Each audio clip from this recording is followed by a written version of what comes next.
This episode is brought to you by Prime Video. In the small town of Holland, Michigan, nothing is ever what it seems. Behind the tulip festivals and pretty houses lay dark secrets that threaten to tear a marriage apart. Nicole Kidman stars in this darkly twisted thriller about a wife and mother whose quest to uncover her husband's secrets may get her more than she bargained for. Holland, streaming on Prime Video March 27th.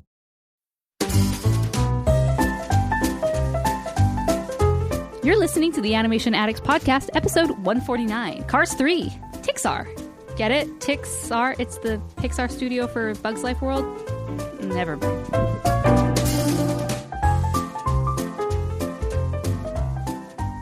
Welcome to the Animation Addicts Podcast with the Rotoscopers. Disney, DreamWorks, Pixar, Don Bluth, and everything in between. My name is Chelsea Robson, and we are so excited to have you. I'm here with my fantastic, lovely, and beautiful companion, Morgan Stradling. Lovely and beautiful. I lots well, of thank these. you. Thank you very much. It is true. Just kidding. I mean, hey, humble to boot. So for those of you who are new to our show, the Animation Addicts Podcast is a podcast all about the wide world of animation. We talk about the animated movies of old. We talk about the animated movies of new. And today we are going to be talking about the animated movies of the present. Of today. Particularly the day this episode comes out is the day this movie is released, which is Cars 3.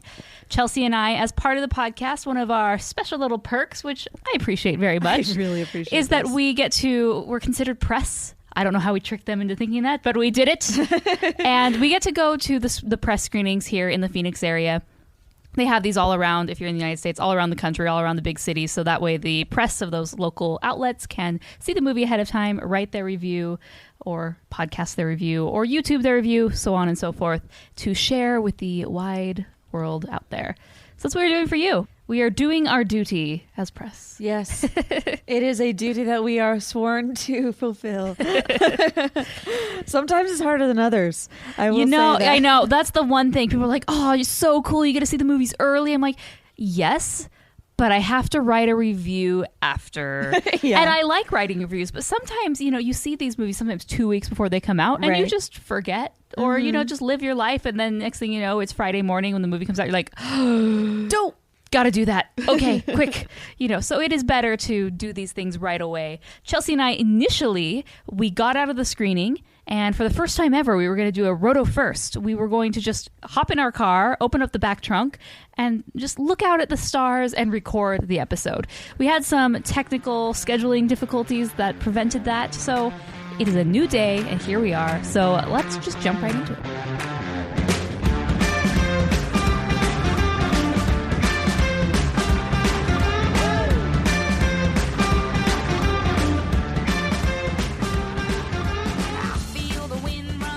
So I just want to give a big welcome for the new patrons who have come and joined this month, Alex and Chloe. So thank you for joining Roto Nation and becoming a patron. So just wanted to give that little shout out at the beginning of the episode. Yes. First off, we're going to start talking about the short that came before the film. Can I just say, so cute. Lou. L-O-U. Lou. So I was very confused as to what Lou was. I was like, is this like the spirit of the lost and found, and it is haunted? No wonder kids aren't going over there. But it's just like, well, yeah, because for the first, it became very clear pretty early on. The short itself was very short. It was, as shorts go. I'd say maybe around 5 minutes. I'm sure we could look that up, but it felt shorter than some shorts, which have much larger of a story and thing they're trying to tell. But at first I thought, oh, it has to be a squirrel. A squirrel that's inside the sweatshirt and is lifting up the eyes and whatnot. And then it became very clear after that, like, no, I don't know what's going on here. It came very clear. We are in the dark. We have no idea what is happening. Yeah, at first I was like, is this a magic sweatshirt? I don't know what this is. Ooh, that could be a sweet PBS TV show for kids. Nice. Hop on the magic sweatshirt. No, put on the magic sweatshirt. Oh, yes. And it teaches you all sorts of morals and how to live your life like a good person. Well, that's one thing that I loved about this is that the little boy, JJ, he clearly had been a victim of being a bully in his younger days. probably 6 months ago, let's be realistic. But he then, and which was very common, is those that are bullied then go and act out and do the same accordingly. And it's very unfortunate because it's just their way to take control of the situation. Like, I don't want this to happen to me again, so I'm going to do it to others. Hurting people hurt people. Yes, it's sad. And so at the very beginning, he's taking all these things. He takes the football, he takes the little stuffed animal, and he's just so smug about himself. And trust me, I know kids like this. Okay, I volunteer in the Cub Scouts, and there is one particular boy, I'm not going to say his name to protect the innocent, but he is or the guilty. He is exactly like this little boy, just the way that he behaves. He's smarter than everyone else, and he knows it, and he just struts around, and he's just a little punk. But I love him. He's such a little punk in the nicest of ways, I must say. But there's only one thing to do at a time like this: strut. So I like that he. This podcast is supported by Progressive, a leader in RV insurance. RVs are for sharing adventures with family, friends, and even your pets. So if you bring your cats and dogs along for the ride, you'll want Progressive RV Insurance. They protect your cats and dogs like family by offering up to $1,000 in optional coverage for vet bills in case of an RV accident, making it a great companion for the responsible pet owner who loves to travel. See Progressive's other benefits and more when you quote RV insurance at Progressive.com today. Progressive Casualty Insurance Company and Affiliates. Pet injury is an additional coverage and subject to policy terms.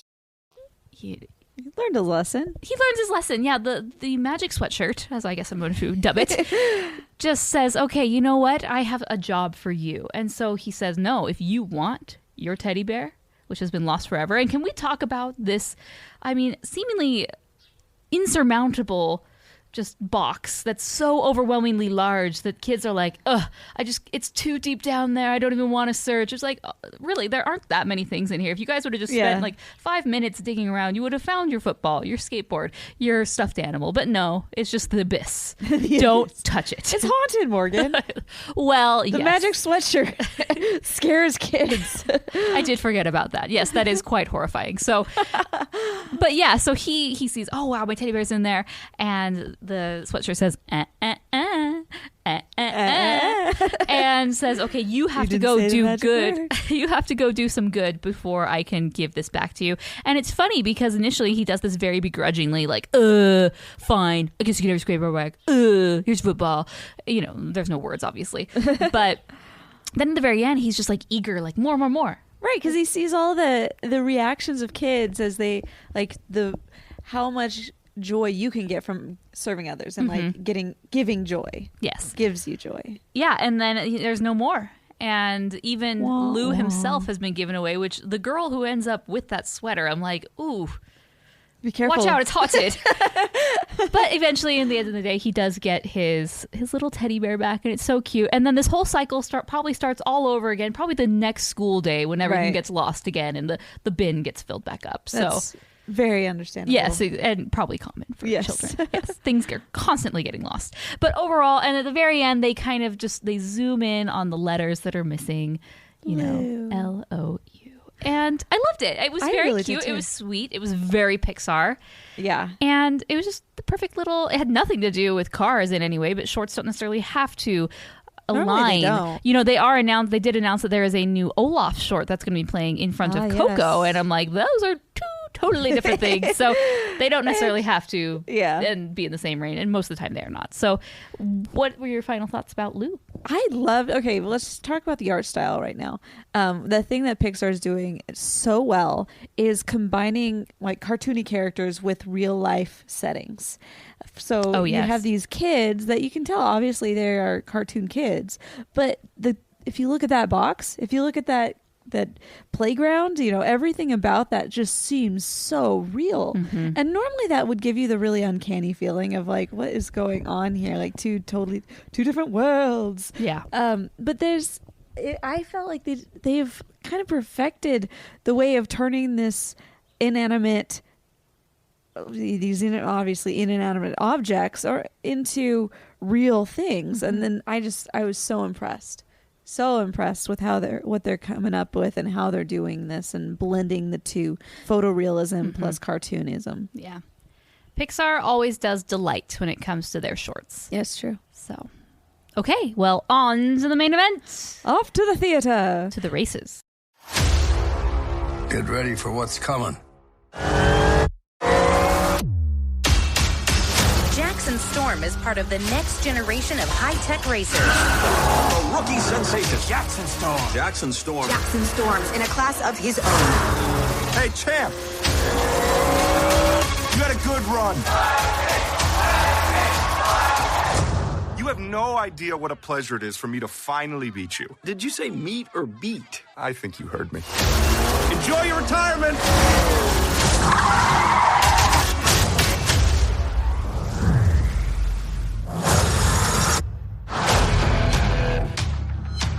You'll never be the racer you once were. You can't turn back the clock, kid. But you can wind it up again. The racing world is changing. Treadmills, wind tunnels, virtual reality. Still working on that. And interactive race simulation. Whoa, whoa, whoa, whoa! Danger, you have jumped a barrier. Oh! You are on fire. You are going the wrong way. Turn off, turn off! You have crashed. We got some work to do. I am so excited that I get to train you. Visualize beating this guy. Go! Whoa, whoa, whoa, whoa! The beach ate me. Every week, veteran racers retire to make room for these younger, faster racers. Have you given any thought to retirement? Over here. Okay. No questions. Paparazzi. You'll never be as fast as Storm, but you can be smarter. Good luck out there. You're gonna need it. I decide when I'm done. You are not winning this. I'm coming for you, Storm.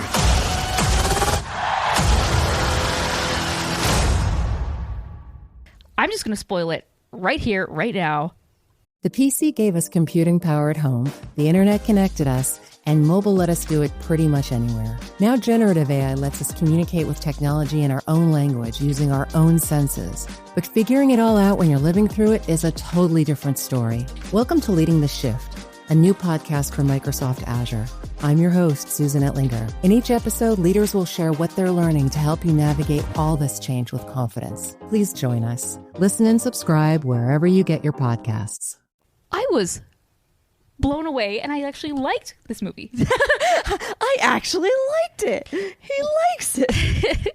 Well, if you know me or anything about me, you've listened to the podcast, Cars 2 is literally the last place on my Pixar ranking. Yeah, no, it ruined it's the whole horrible. franchise. It really just went away from a lot of the elements. I mean, you have Mater is great in small doses, but the whole movie really, for the most part, there was this subplot that centered around him. There was a spy espionage thing. It was like, okay, these are cars in the real world, but there's no people, so therefore they take the place of people, so they're going to do the things that people do, right? Therefore spies. Therefore what? Spies.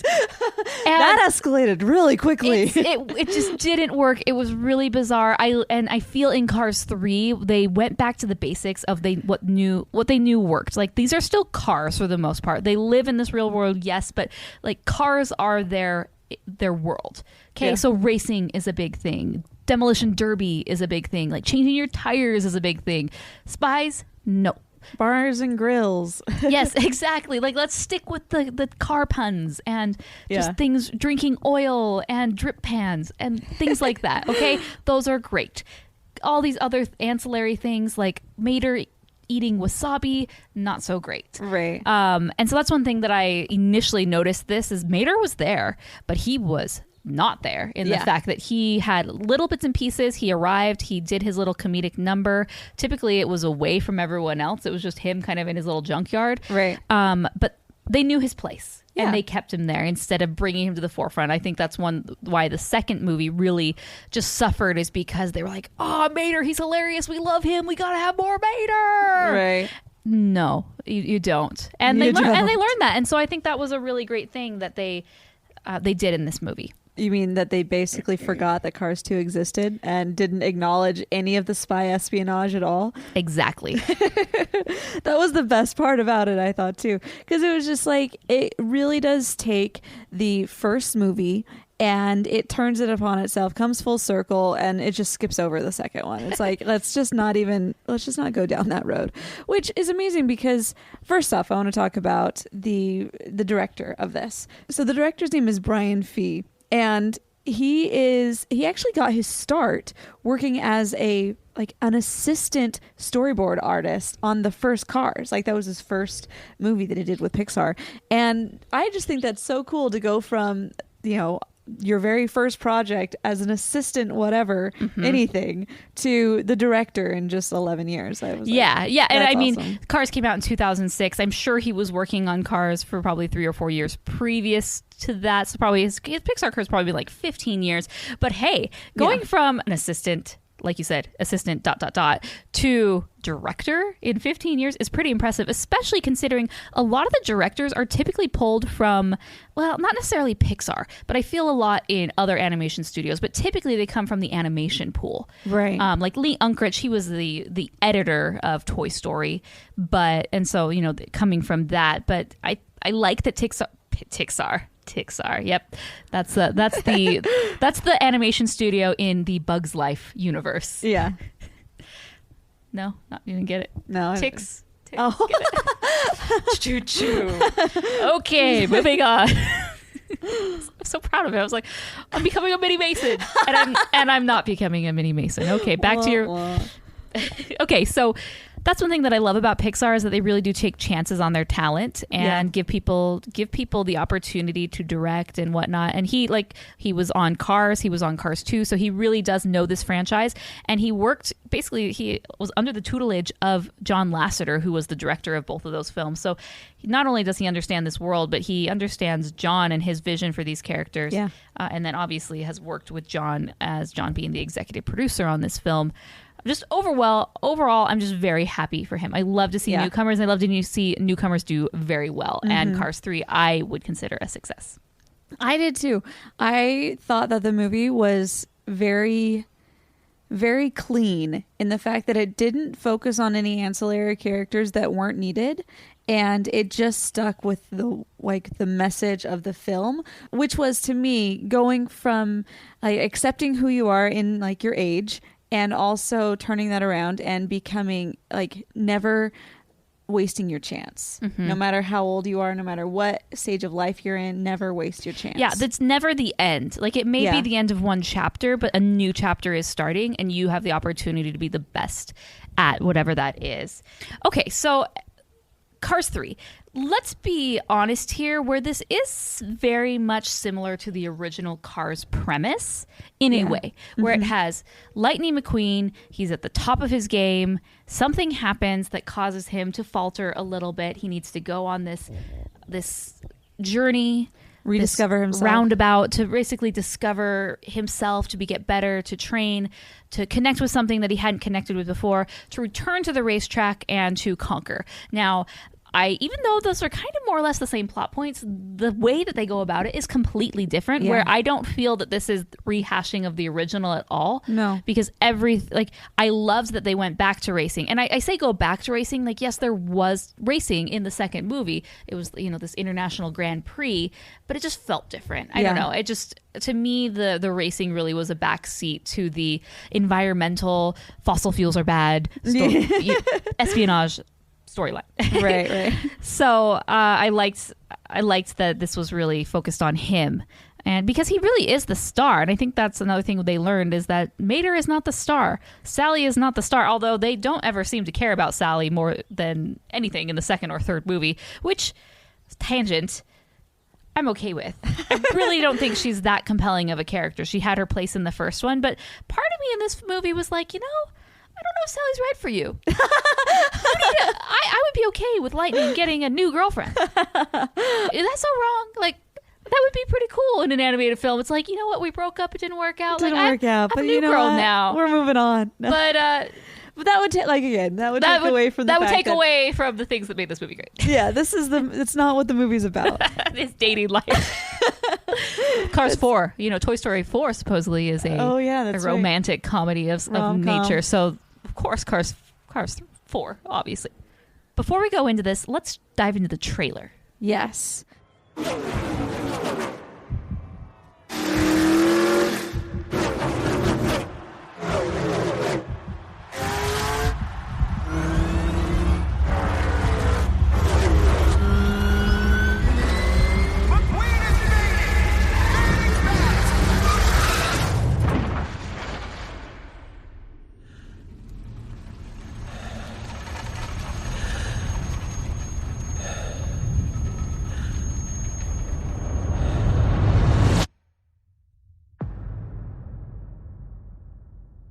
So one thing I loved about the trailer, especially when I first saw this, is how different tonality it was from the other Cars movies. The other Cars movies are very light and jovial, and this movie is, but the way that the trailer presented it's basically the initial act or the first few scenes where we see Mater's crash.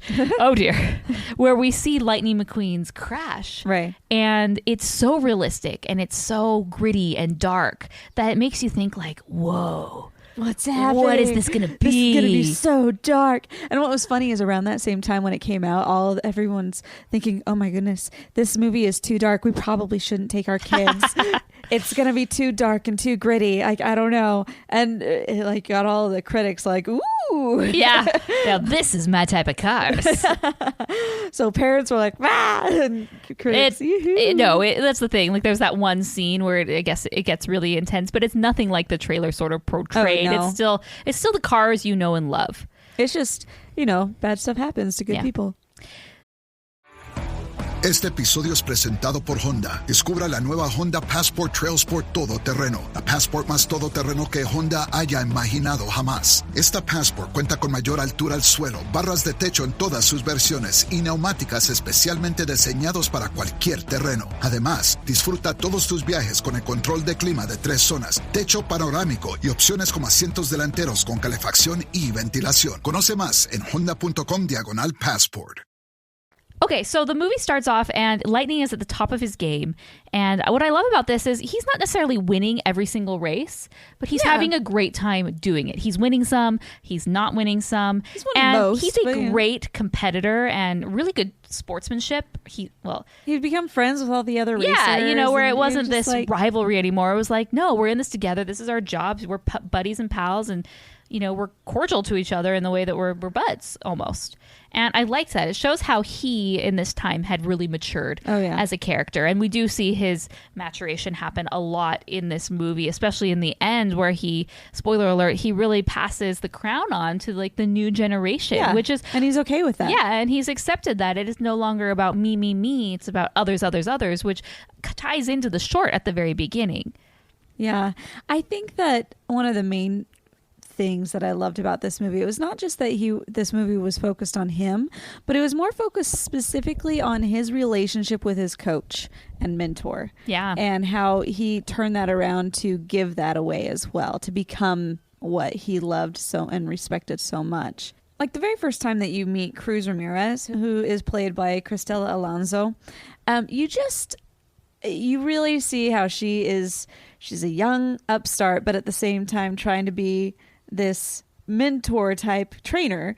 And so it's kind of a different relationship, and you can tell that he's just really not okay with it. Like you're just like, no, I don't want to be, no, I just can't. And then he really turns around and he becomes what he loved. And I just love that part.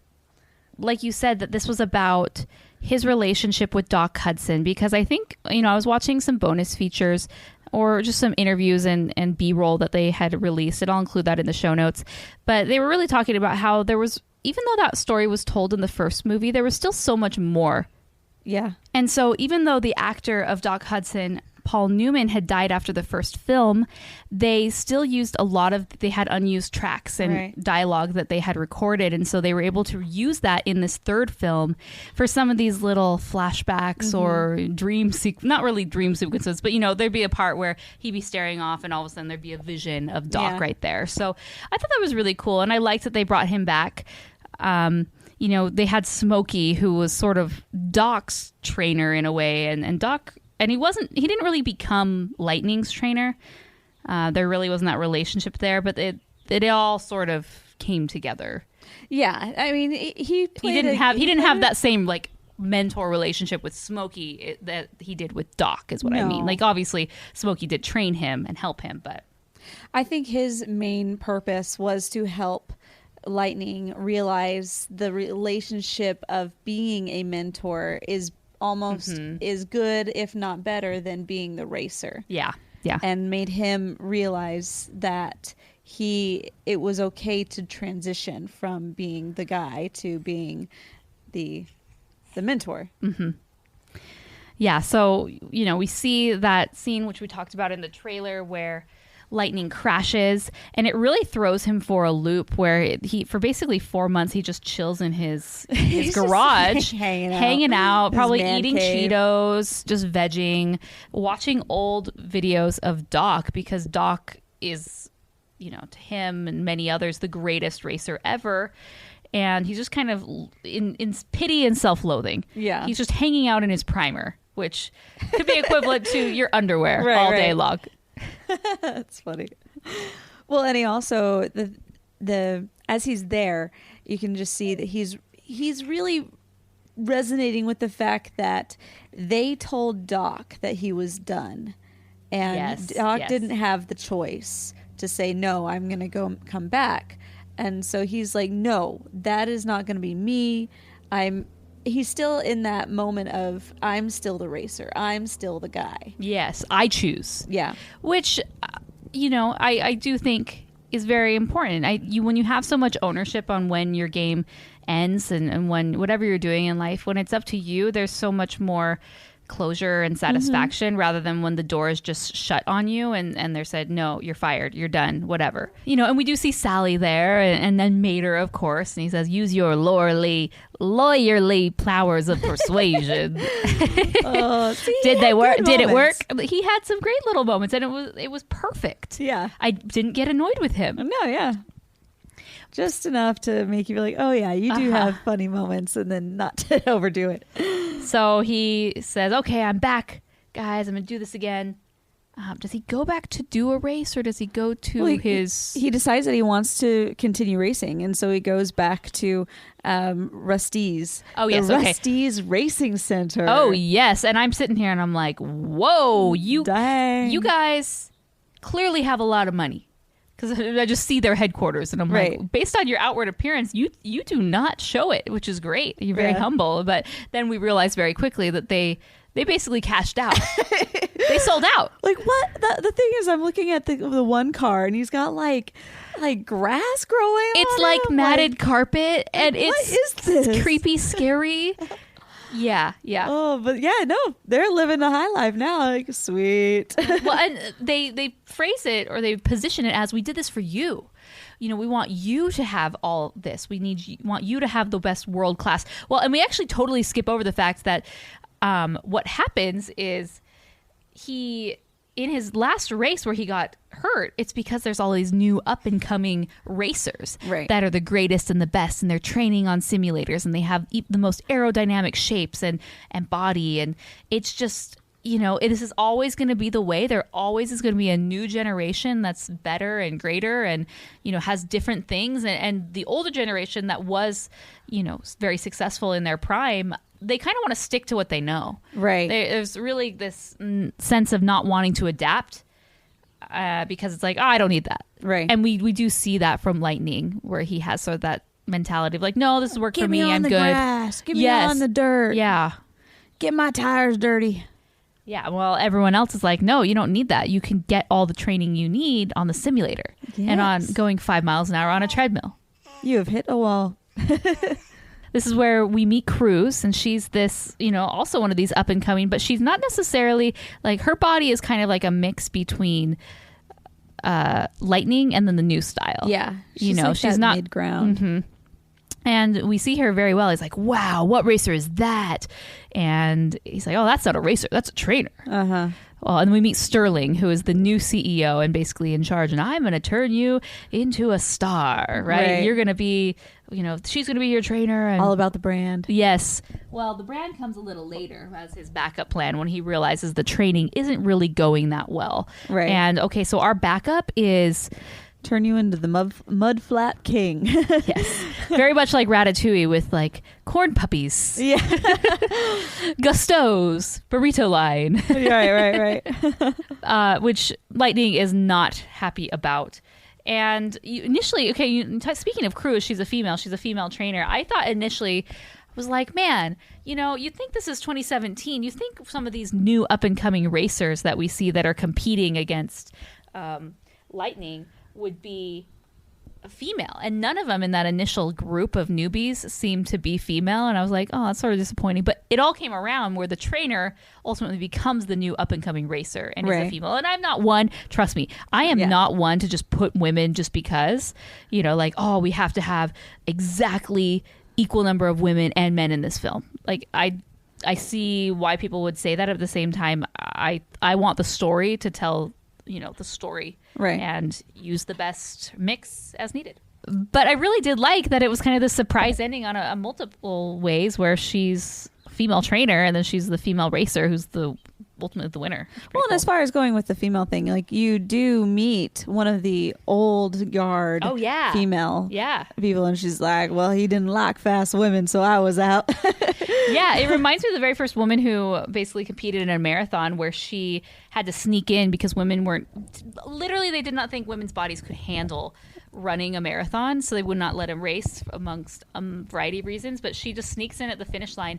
There's this really famous photo of her, somewhere in the race, and people have realized she's a woman, and like these men are like trying to take her down and like rip off her number. And and I like that eraser, in the bar when she's talking about everything she had to overcome, because that's definitely something women have overcome in a variety, definitely 50, 60 plus years ago, even 10, 20 years, it's always changing. So these training center is pretty cool. I like it. And Cruz is hilarious. She is just this little fireball, and she's all about, I guess, some of these more, and he doesn't really understand that she's kind of lived it a little bit. She kind of chickened out on her first race, but she was training, and she understands the principles, and which we see may not actually correlate to real race results when we get her out on the sand. Right. But and that's the two sides of things. It's like, no, there's practical experience, and that's all you need, or there's theoretical, like, well, if I just study the theory, and this is very Hermione Granger, like, if I just study the theory enough, then I'll understand it and I'll know, and that's all I need, and then when I actually do apply it, it'll be easy. But it's really kind of a combination of both. Theory is important to understand, but also like practical, like you can't just sit there studying forever. I mean, it's a mind game. Everything that you do, you have to have your mind and body. Like, if you're really going to get the best results, you have to have both of them engaged. So he says, this is not for me. She keeps telling him, you're not ready for the simulation. You're not ready. And he says, no, I am. And he just rides on there, realizes the simulation is much more difficult. And he's crashing out of control. He's hitting things, like killing spectators. Hit a wall. And it reminded me, you are now on fire. It reminded me of a lot of those, when you go to an arcade, there's those racing games where you have to control it with the wheel and whatnot. And sometimes your very first time playing those, you do spin out of control and you hit walls and you're like spinning in circles. You're just out of control. And I'm like, I've been there. Yeah, I know. And, that's one thing. It's a lot easier than it looks, or it's a lot harder than it looks. He thought it'd just be so simple because I'm this world-class racer. Of course I can do the simulation. And he actually, goes so out of control that he destroys part of the simulation and goes through it. And I'm sitting here thinking, ooh, that's a lot of money. I know. Like, no wonder Sterling's like, okay, you're done. Yeah, exactly. I'm sure Sterling's like, ugh, that just cost me $3 million to fix that. We need to start making some money out of you. We need to talk. And so he pulls him into his office, and like we said, he gives him his plan B, which is, royalties will turn you into a brand. And Lightning doesn't like that because, again, along with the theme, like, that's not on his terms. Empower. Claire is practicing her breathing for her upcoming yoga retreat in Bali. Has she ever done yoga before? No. But Claire worked with Empower on her savings and investment strategy. She got good at money, so she can be a little bad. Empower. Invest well, live a little. Join our 19 million customers today at empower.com. Past performance is not indicative of future returns. Investing involves risk. You may lose money. Advisory services are provided for a fee by Empower Advisor Group, LLC, EAG, a registered investment advisor with the Securities and Exchange Commission. Om Namaste. Right. And he didn't start to be a racer so he could be a brand. Then the next point is where they actually go in and they start training in the sand, and he starts having... He basically is going on the victory tour of, where are all the cool places dock train? Yeah. That's where I need to go. Yeah. And that was something that I really liked about this one, and something like in the first one, they really tried to showcase Route 66. They really tried to showcase, that American way of travel, going from one place going from one side of the country to the other, just kind of taking the flow, going with the flow of life and where the road takes you. This one, they really focused on all of like the small towns and how every small town has their own little dirt track. Yeah. And the South. In the South, yeah. And I mean, there's a reason why it's NASCAR country. Yeah. So if you look at this movie and think, cool, NASCAR racing, yeah, that's awesome. I mean, unless you're from there, you've been there, you cannot understand how like part of the culture racing is in the South. It's just, and like you said, every little small town has a dirt track where they can race. Yeah. And so that was really cool. I loved all of the car puns in this one. Like every place that you go, it just made me so happy. And then, I mean, jumping to the end, like the end credit scene, every little sign that they have up, it's just like you just want to sit there and read them and figure out like, oh yeah, that is punny. Ha ha. Yes. So this is where the theoretical experience really isn't helping Cruz because she is struggling to race on sand and she's spinning out of control, much like he was on the simulator. She is in real life, which probably is a little bit more dangerous, but she makes it work. And I love that initially she's like toting her treadmill around like, all right, we're going to train on this. He's like, nope. And so it's basically he's upset because the time's a ticking. He only has a very short period of time, maybe a week or two, before he has to actually like go to the big race. So, I mean, very ambitious of him to think like, okay, I'm just going to chill and take 4 months off, but then I'm going to cram and do all my training in 1 week. Yeah. Yeah. He's very upset because they basically waste an entire day training. And he's like, ugh, that was so stupid, wasting my time, blah, blah, blah. And yeah, so off they go to the next place. Off we go.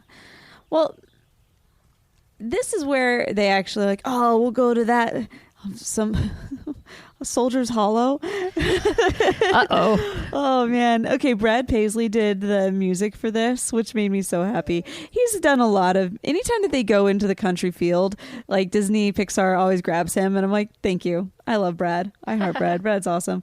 But Soldier's Hollow is just so funny because racing is one side, but Demolition Derby is completely another. Yeah, they didn't realize that, okay, yes, Doc did train here back in the day, but it's different now. It's changed. And so that's a really fun moment of the film because, basically they get stuck in there and they get signed up and they think it's a race and they realize really quickly, no, this is a demolition derby, and they have to use their skills to not get a scratch on them and basically be the last people standing. Otherwise, they will get crushed. Yeah. Like, there goes your dreams of anything. Yeah. And the school bus is absolutely hilarious. I love her. Feel the wrath of the municipal school system. And he's been trying to be undercover this whole time, so he covered himself in dirt and mud so no one would notice. And at the very end, basically the water tank truck just starts spitting all over him and, oh, it's Lightning McQueen! And suddenly wow, lightning's here! And, paparazzi don't show up, but they start taking pictures. It's getting published in papers, and he's outed. And people, and now these up-and-coming racers, and I like the commentators on basically the racing news network or whatnot. Right. So Jackson Storm is the one that he's going against now, but in the first movie he was always up against Chick Hicks, and now Chick Hicks has done what any great athlete does and becomes a commentator. Of course. Hey, that's an easy gig. He's up there and you've got the girl who is like the statistical like brain of everything. Actually, it looks like Jackson Storm has a 98.7 chance of winning.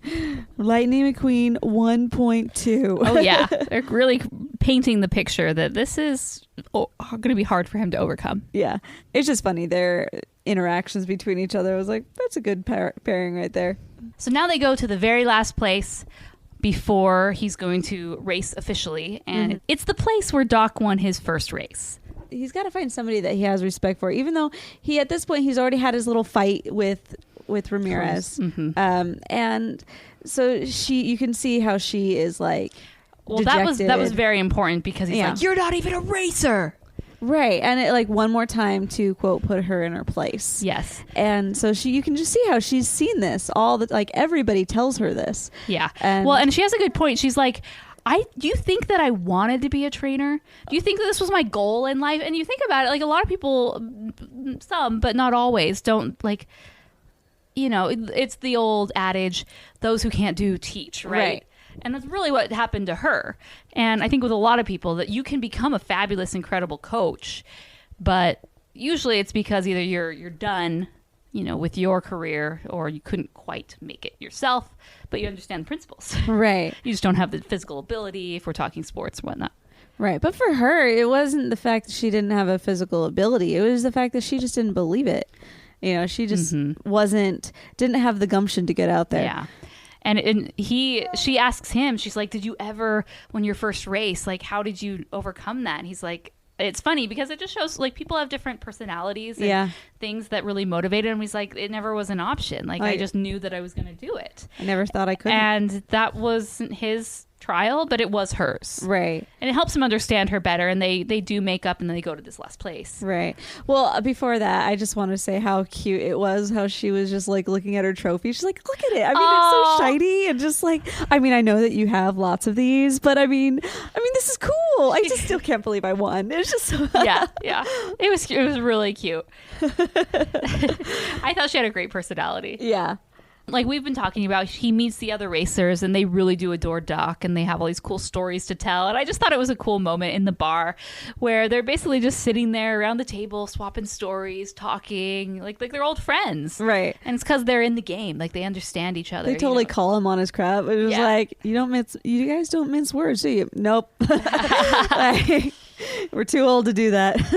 So then we do our very last race, and even Mac is like, hey, we gotta go. Hey, we gotta get out of here. One last race. All right, cool. We gotta go. Oh, yes.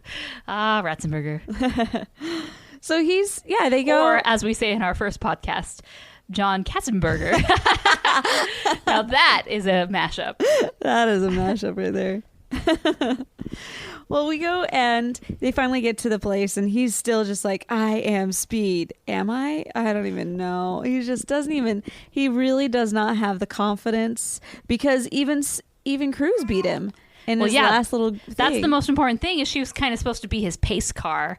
And she even wrote Storm on herself, and like, oh, imagine that I'm Storm. And at the end of the day, at the end of that final race, he just doesn't have it. Yeah. And she does. And she's like, woo! And doing donuts and so excited. And Sterling, obviously not the best at knowing his players and where they need to be. Mm-hmm. He just sees, that's who you are. So you go and do that. And so he sends her away, and she's like, walking away dejected. Wah, wah. Oh, yeah, because they're at the race. He's like, you're a trainer. What are you doing here? Go back to the... And I'm like, what are you talking about?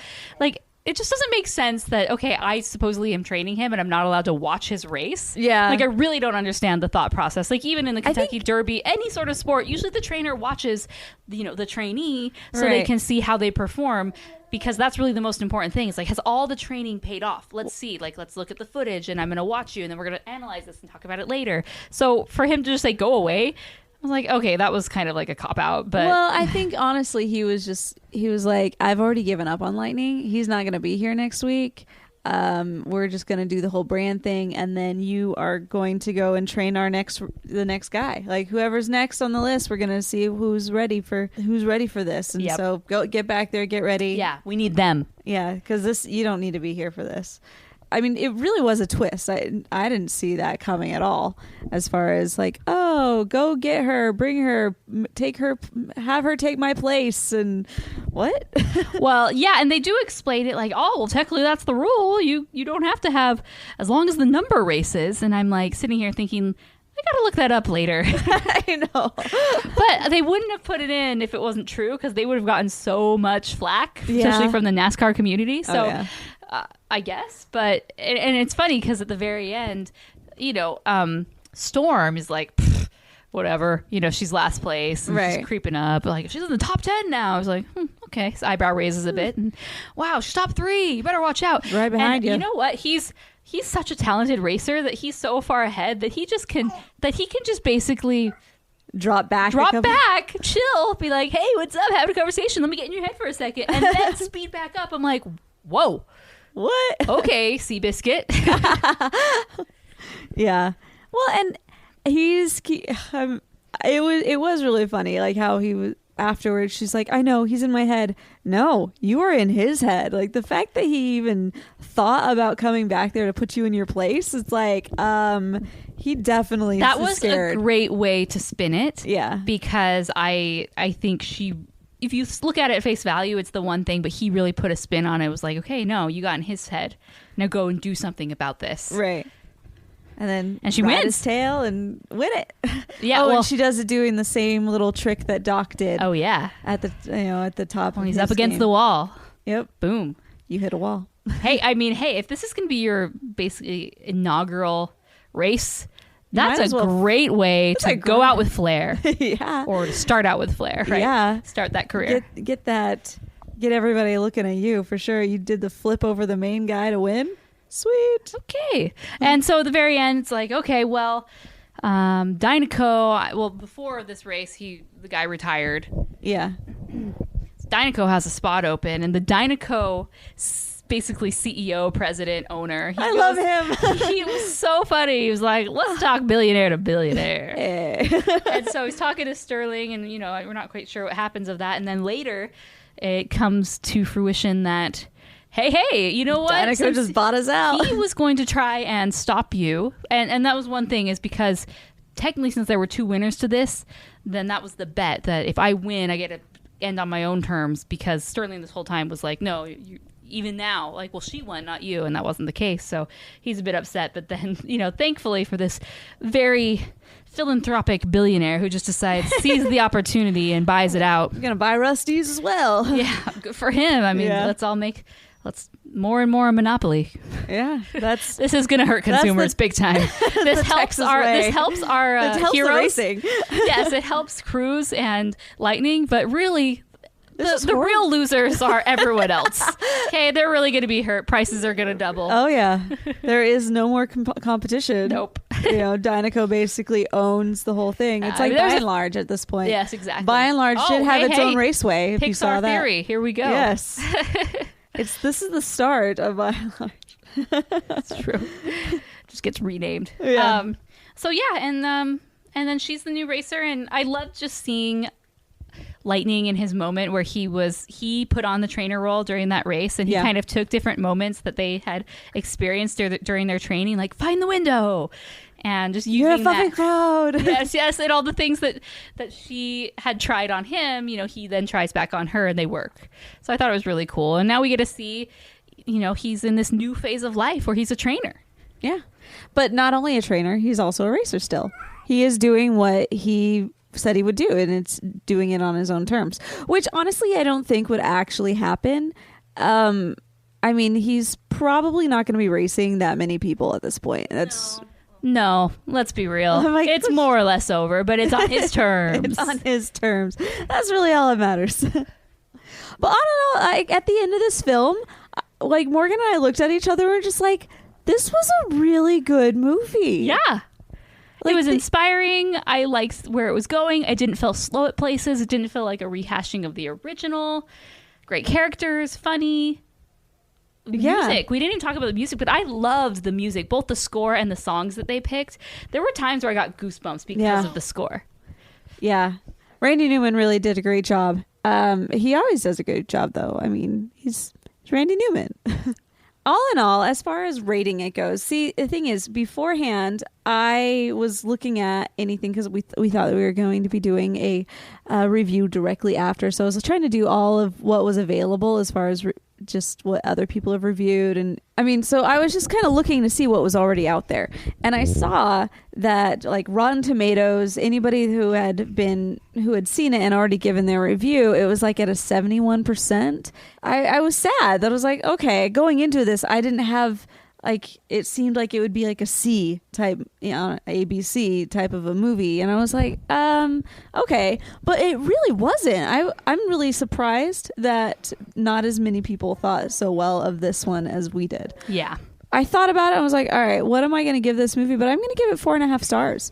Like, it hit all the right points for me. It felt like there was a point where I almost got emotional, where he was talking about his relationship with Doc Hudson and, like, kind of going back and just being, it's mourning and all, but also having that gratitude for what you had with that person, that friend, that mentor. Yeah. And so it's like it did everything that I think it should have done. And so for that, I'm going to give it 4.5 stars. So again, going into this movie, I wasn't really sure what to expect. I really thought the trailer was compelling, but but with my previous experience with Cars, like the first movie's good. It's not a bad movie. It's just not my movie. Right. It's not one that I'm constantly going to rewatch. And Cars 2, that shall not be named. So this movie, I was going into it, and just very initially, even the first act, I'm like, wow, I like this. Second act, wow, this is still great. Third act, I'm loving what's happening here. So just like we've said, great characters, great plot elements. It put Doc Hudson in his place. No. It put Mater in his place, and they knew where it was appropriate to have him, which was perfect. And then it was all about Lightning and then Cruz and that next chapter in his story. And I really thought it was applicable, even though these are cars that are talking cartoons, more or less. I mean, it's very much applicable to a lot of people in their lives, especially as you grow older. I feel that definitely going to resonate more with an older audience, at least the message, rather than a younger one. But for that reason, I'm going to give it 4 stars.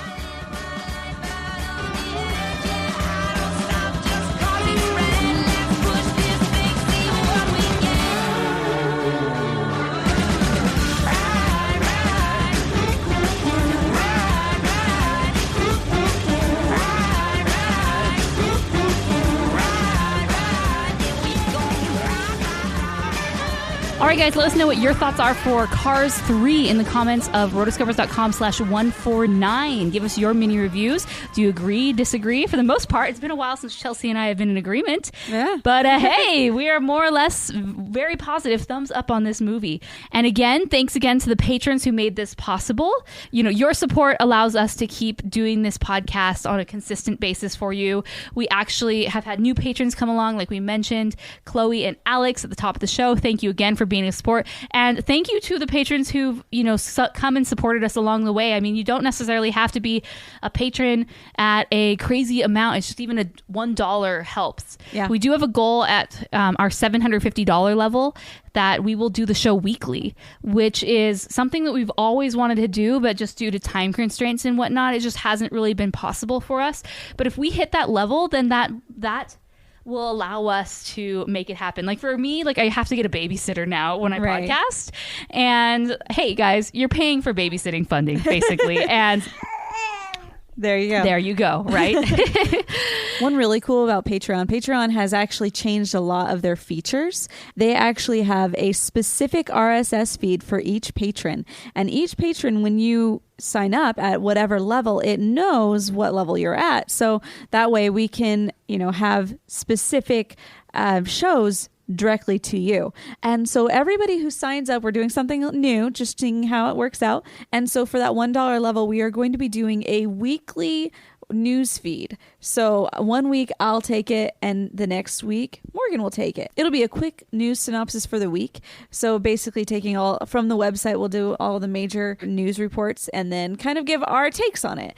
And then we'll be able to see what you guys think about that. And it's really cool because that RSS feed you can actually put into your whichever podcast catcher you're using. So if you have an iPhone and you're using the podcast app, then you can put it in there, and it's always going to show up as the Rotoscopers Patreon feed on there. So it just updates automatically, which is fantastic.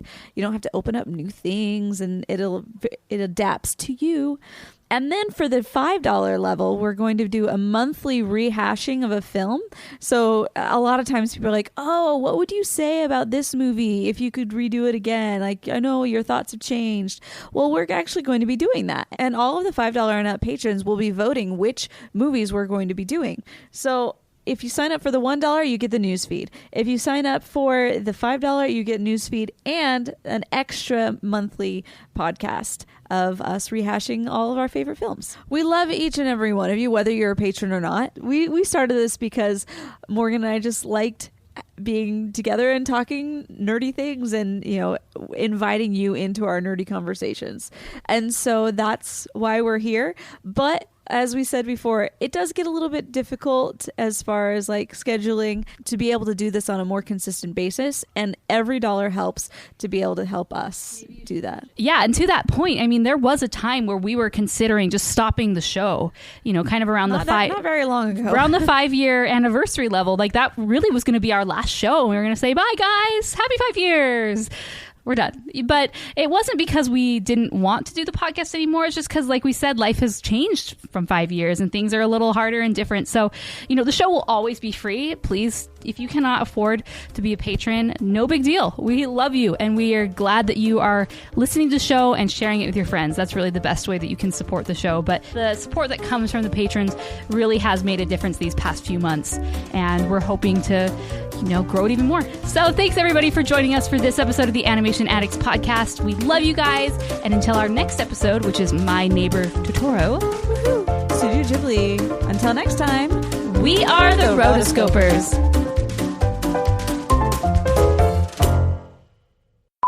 All right. Can't waste time. Baby could wake up at any moment. Oh no. That was a struggle. That was a struggle. Randy Newman just really, he definitely won that race on that one. I can't figure out a good pun for that.